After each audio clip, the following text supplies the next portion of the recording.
Hi, everyone. Welcome back to Mendel Center Connections. I'm Grace Kelmer, and just like we do every time, we're talking to local arts and nonprofit leaders and community leaders in general about what they're doing right now and what they're looking forward to in the future.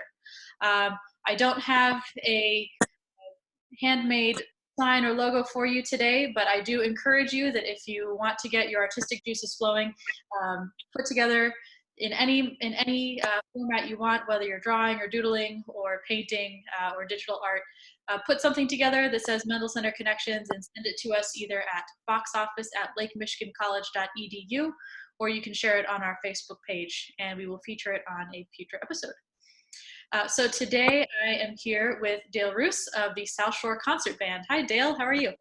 Hi, Grace. How are you? I'm great. It is super rainy and dark today. It's a wonderful day, isn't it? It's a great day to be stuck inside. That's right.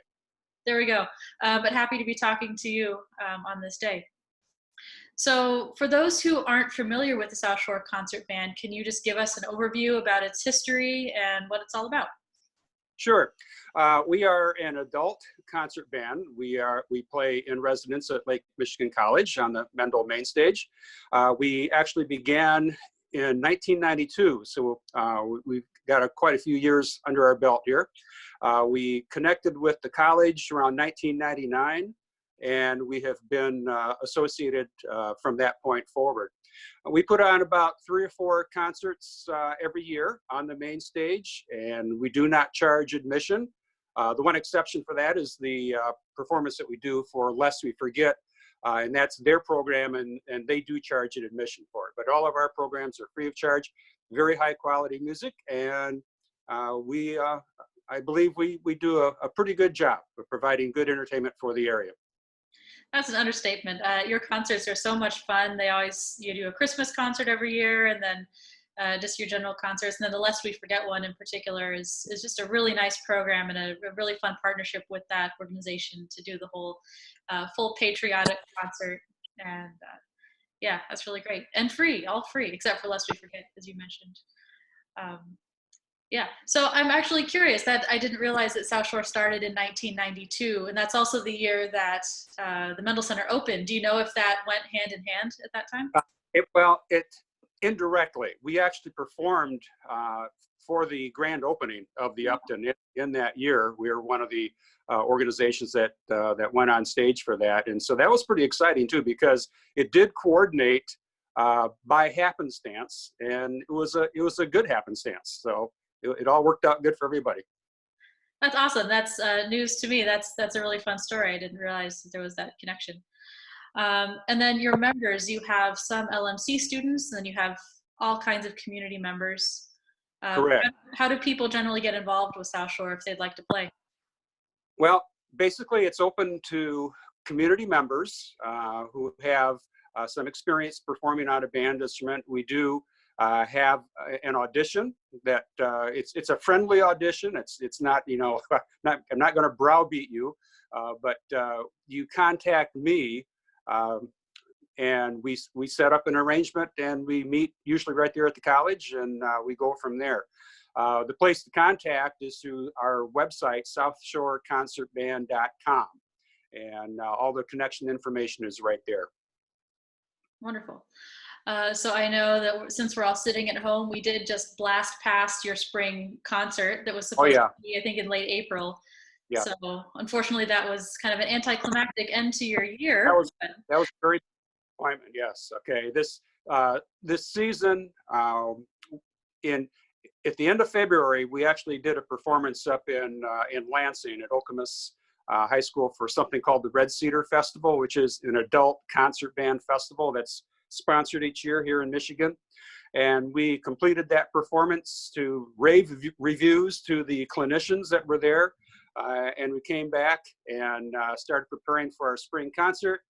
2 weeks later, we were all done. As it turns out, that's the end of the season. So we ended on a high note as far as the performance, but then after that, okay, it was all downhill for this season. And we had a great concert planned for April 26th, which was canceled. We had concerts planned for June, which were canceled, outside community concerts. So now we look to next year. our first performance is going to be October 11th, and my intention is to take what we were going to do for April and put that into October, on October 11th. Okay, we're going to call the concert, springing in the fall or something like that. Okay, so I like it. Okay. try to make that connection with what happened. Yeah, that's great. That's a fun idea, and I think a lot of people are doing that. They're kind of taking what they were planning in spring, and especially if you'd already had some rehearsals under your belt, Right. already excited about that repertoire, and yeah, just kind of pushing everything down the road a little bit so you don't lose out on that. Exactly. Cool. And then your next one will be the Lest We Forget concert in Right. November. You want me to run down the whole? Oh, sure, yeah, might as well. And of course, this is all contingent upon, us being able to gather in large numbers or Everything is contingent upon what happens here to all of us here in the state, but we move forward with the plans until told otherwise. Okay. So October, and these are all Sundays.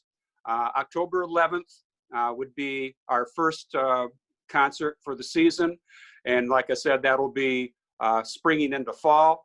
November 8th is the Lest We Forget program, and that's a very patriotic program that we put on for the Lest We Forget organization to honor and pay tribute to the veterans and the current military people who are involved in Berrien County here. So that's November 8th. December 13th will be our holiday program. And April 11th next year will be our spring program. Those are all Sundays. They all start at 2 o'clock. Great. Yeah, well, fingers crossed that all of those can happen as planned. It would be very sad to miss any more of those. So I'm hoping that we'll be back either in full or in some modified form for those concerts for sure. Yeah, and then so normally instead of purchasing a ticket, you do have your tubas set out in the lobby where people can throw a few dollars, however they are able, into the bell of the tuba. Is there any way that people can support you in the meantime right now? Are you? Absolutely. Once again, our website, southshoreconcertband.com. That's all one word, southshoreconcertband.com. Just go on there and click on the links. It'll explain how to make a donation. You can either donate by becoming an honorary member. You can just choose to receive our newsletters. If you wish to do that, you don't have to make a donation to do that. Just, fill out the form and say, send me your newsletters. That keeps you updated on everything we're doing. And also, if you just come to our concerts, that's the main thing we want people to do, is come to our concerts. And then if you wish to make a donation on the spot, we have our tubas, donation tubas set out front. And you can just drop something down on the bell and go forward from that.